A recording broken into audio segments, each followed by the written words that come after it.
Senhoras e senhores, com vocês o fundador do nosso partido, nosso grande líder, Luiz Inácio Lula da Silva.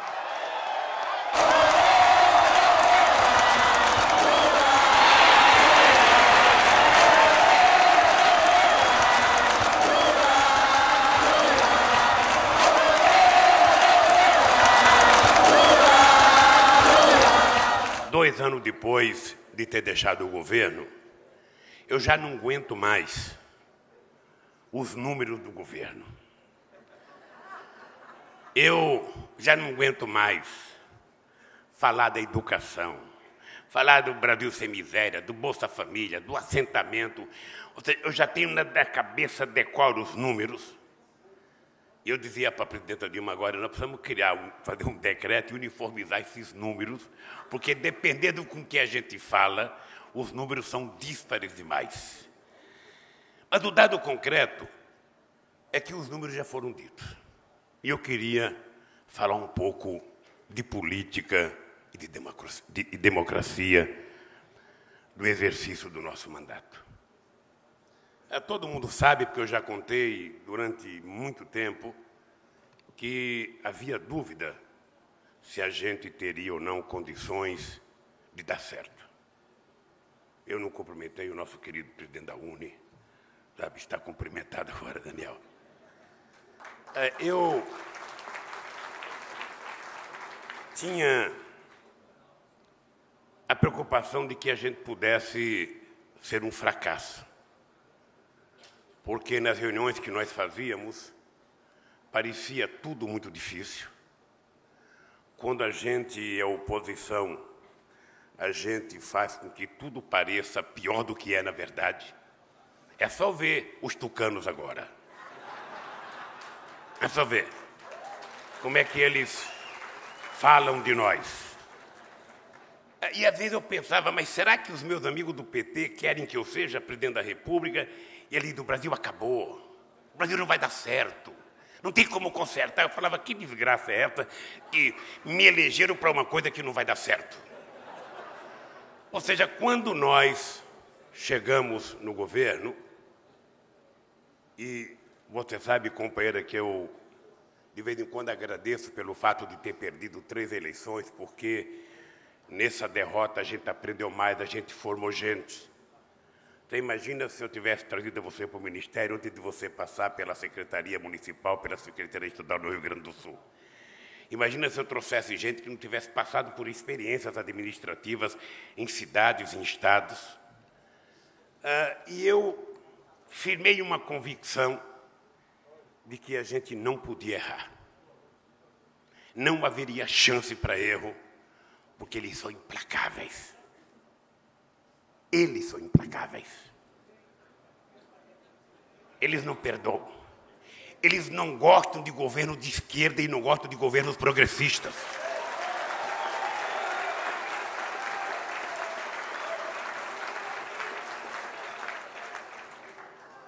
É impressionante. E é impressionante como eles falam em democracia. Eu, sinceramente, não conheço, em algum momento da história desse país, que tenha se exercitado a democracia mais do que nós exercitamos a democracia. Ou seja, ninguém foi mais atacado das formas mais vis que vocês compreendem do que eu.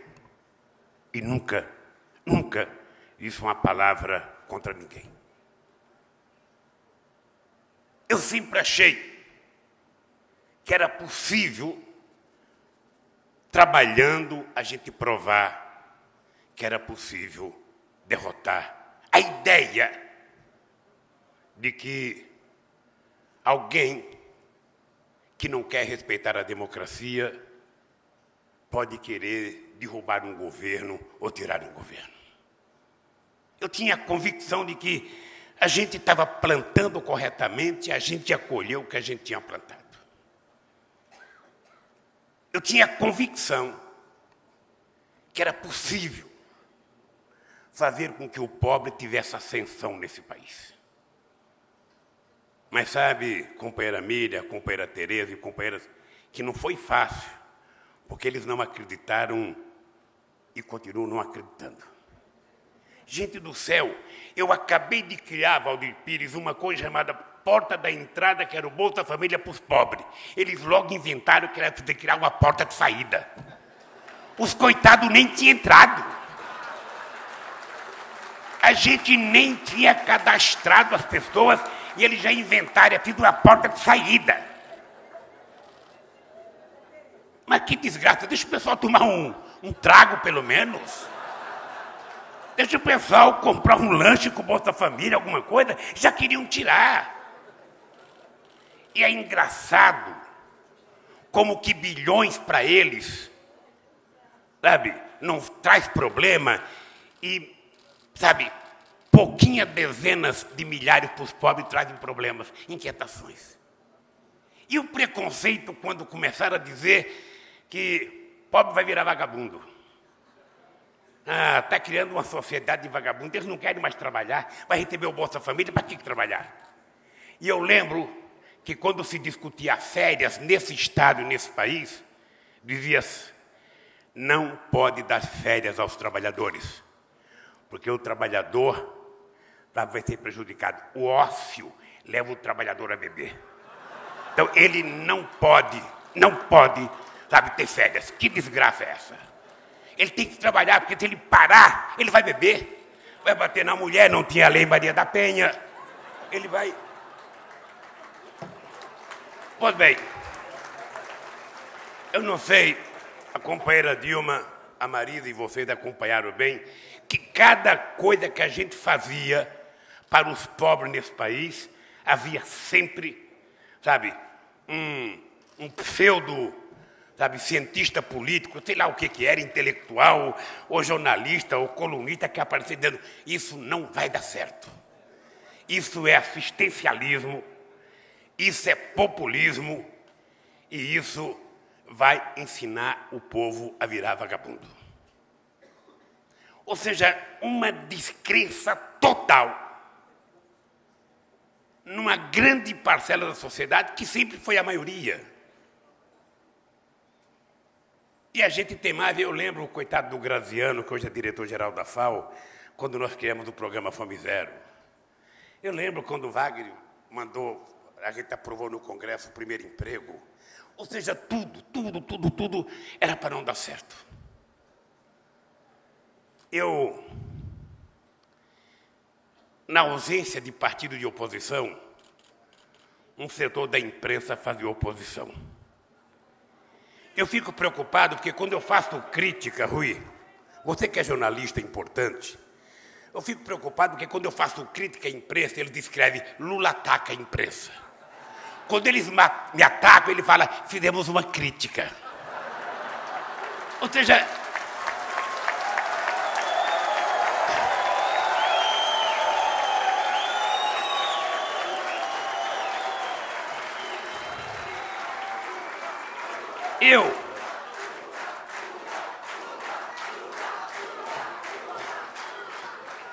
eu sinceramente, acho que eles tiveram uma grande surpresa nesses 10 anos.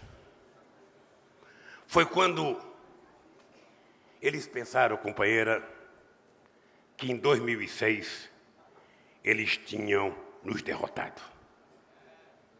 Eles chegaram a pensar, o governo está sangrando até a morte. Esse não se salva. Eu sei que teve reunião. Naquele tempo não tinha o tal do milênio, mas tinha outras coisas. Eu sei que teve reunião em que se discutiu de que o Lula não terá coragem de ser candidato em 2006 porque ele está acabado politicamente. Eis que ressurge o Lulinha Paz e Amor com mais motivação. Não foi fácil a gente fazer uma inversão, Dilma, do Lula, ex-tintureiro, ex-engraxate, ex-metalúrgico, ex-sindicalista, ex-preso político, um brasileiro igualzinho a você. Ou seja, da campanha de 82, em que os nossos candidatos pareciam mais um prontuário, um fichário da polícia do que o candidato. Não sei se o Altino Dantas está morando no Mato Grosso, mas eu lembro do Altino Dantas que era assim, Altino Dantas, condenado a 96 anos de cadeia. Mané da Conceição, perdeu uma perna. Ou seja, quem vai votar num partido desse? Então, fazer essa mudança que nós fizemos em 10 anos. Deixar, sabe, de ser o Lulinha engraxate e ex-preso político para ser o Lulinha Paz e Amor, foi uma diferença muito grande. Sair da reforma agrária ampla e radical sob o controle dos trabalhadores para a reforma agrária pacífica e tranquila foi uma mudança substancial. Querer um candidato mais à esquerda para ser meu vice e pegar o Zé Alencar foi um avanço extraordinário. Aceitar a carta ao povo brasileiro foi uma mudança. Porque eu passei 10 dias sem querer aceitar. Porque eu tinha que mudar parte da minha história. Eu falava reforma agrária ampla e radical sob o controle do trabalhador, eu babava. E reforma agrária tranquila e pacífica, você não precisa nem ficar nervoso para falar. Eu já falei 2 vezes aqui com a maior tranquilidade. O dado concreto, Pepe, é que nesses 10 anos, e esse é um dado importante, companheira Dilma, das terras que nós fizemos assentamento, 48 milhões de hectares, significa 56% de tudo que foi desapropriado para a reforma agrária na história desse país. Ou seja, em 8 anos, ou em 10 anos, nós conseguimos fazer, sabe, 56% de tudo que é desapropriação que foi feita nesse país. Essas mudanças permitiram, companheira Dilma, que nós chegássemos em 2006 muito mais calejados. Eu penso que eu vi ontem na televisão, ou num site qualquer, o nosso querido ex-presidente Fernando Henrique Cardoso nervoso. Eu nem sabia, porque eu não conhecia a cartilha, eu nem sabia. Ou seja, ele viu como cartilha um texto da fundação feito pelo Postman, em que mostrava alguns dados econômicos. E eu vi ele nervoso. Isso é coisa de criança. O PT não cresceu. Ficar fazendo comparação, onde já se viu, fala do futuro. Gente, eu descobri que só o fato da gente passar 8 anos dizendo, Dilma, nunca antes na história do país, pela primeira vez, comparando com eles, perturbou-os. Deixou eles meio nervosos, ou seja, nós queremos comparar, nós aceitamos comparação. Nós não temos medo de comparação. Nós não temos. Inclusive, comparação em debate sobre corrupção.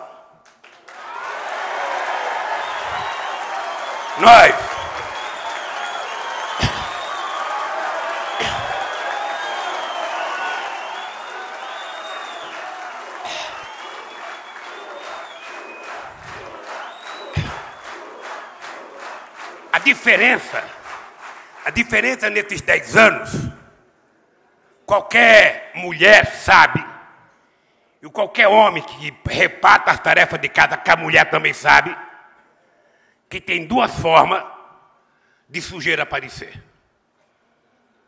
Uma é você mostrar, outra é você esconder.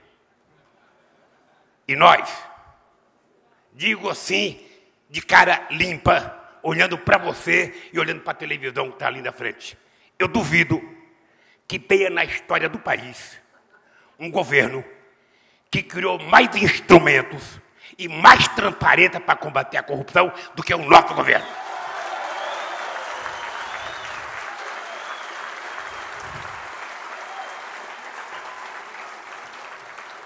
Aqui está o companheiro Valdir Pires, que foi o primeiro ministro da Controladoria Geral da República, que criou a transparência. eles nunca deram importância na transparência. Nunca deram importância. Mas foi a coisa mais extraordinária que nós fizemos para fiscalizar e permitir que o povo pudesse fiscalizar as contas. Agora, a presidenta Dilma mandou uma coisa mais transparente ainda. Ou seja, que permite que todo mundo pegue a informação que quiser. Eu só espero que não queiram saber que roupa íntima que eu estou usando hoje. Mas eles podem saber. Ou seja, e está na lei. Então, até esse tema, que eles pensam que é deles, nós queremos para nós, debater com vocês. Debater, mas debater alto e bom som, cada assunto. Porque eu acho que esse país precisa consolidar o seu processo democrático. Nós somos muito novos em democracia. Eu, a primeira vez que votei para presidente, gente, foi em mim mesmo. Tanto que eu gostava de mim, tanto que eu confiava em mim.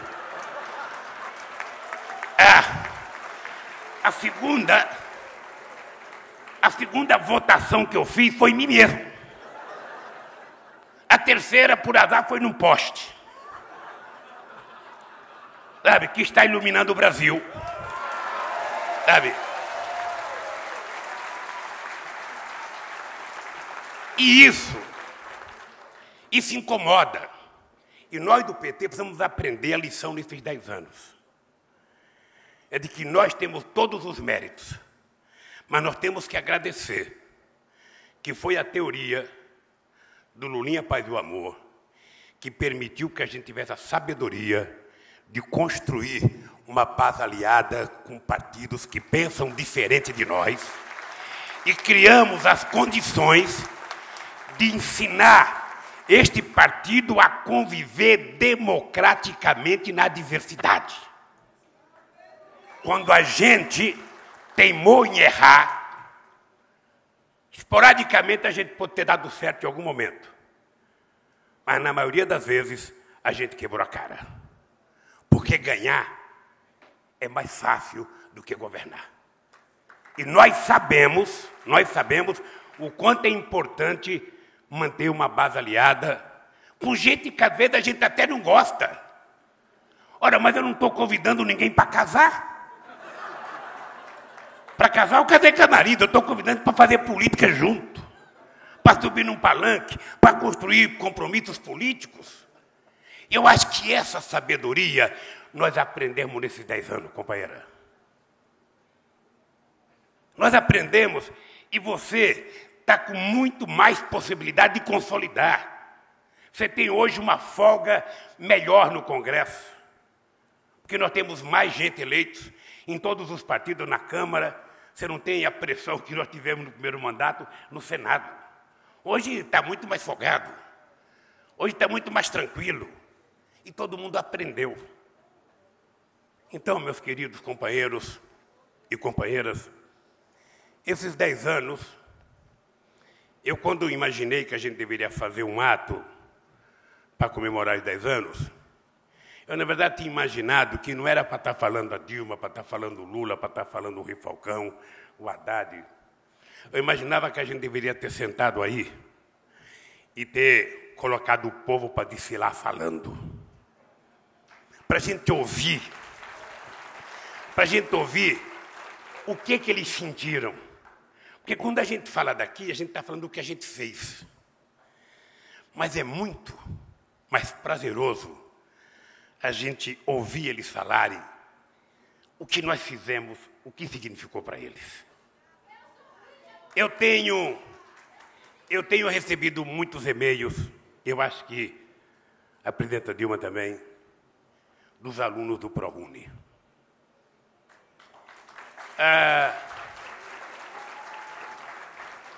Hoje o ProUni está consagrado, mas no começo foi pauleira, hein, Fernando? Esse governo... Eu lembro de uma manchete, educação imbecil, uma coisa mais ou menos assim. Sabe? Eu lembro que disseram que o ProUni era nivelar a educação por baixo. Ou seja, essa petulância desse governo queria colocar um pobre da periferia para ter um diploma universitário. Aí era demais. Aí era demais. E ainda de graça. Aí era demais. Então, isso era insuportável. Agora já começo a reconhecer. Sabe o que é bom? Esse dia a gente viu uma carta, o cidadão dizia o seguinte: presidente Lula, se não fosse o senhor, eu não teria formado meus filhos. E depois ele fala, mas não só meu filho, eu, motorista, também estou me formando. Ou seja, é pai, é mãe, é filho. Você estava comigo em Caruaru, pai, mãe e filho na mesma escola, os dois fazendo curso superior.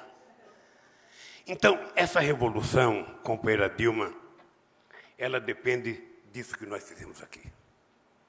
Um partido sozinho sabe das coisas, todo partido sabe, mas realizar é preciso que a gente junte forças. E eu acho que a sabedoria, Rui Falcão, tua, da presidenta Dilma, dos nossos ministros, dos nossos deputados, é não permitir, em hipótese alguma, que essa experiência acumulada de conquistas na política e na administração seja rompida. Porque o Brasil vive um momento muito delicado, companheiros. Os partidos políticos estão fragilizados, os de lá. Os nossos aqui estão crescendo. Mas os de lá estão fragilizados. O resultado mais eloquente foi a última eleição aqui em São Paulo, em que já tinha gente comemorando a vitória deles.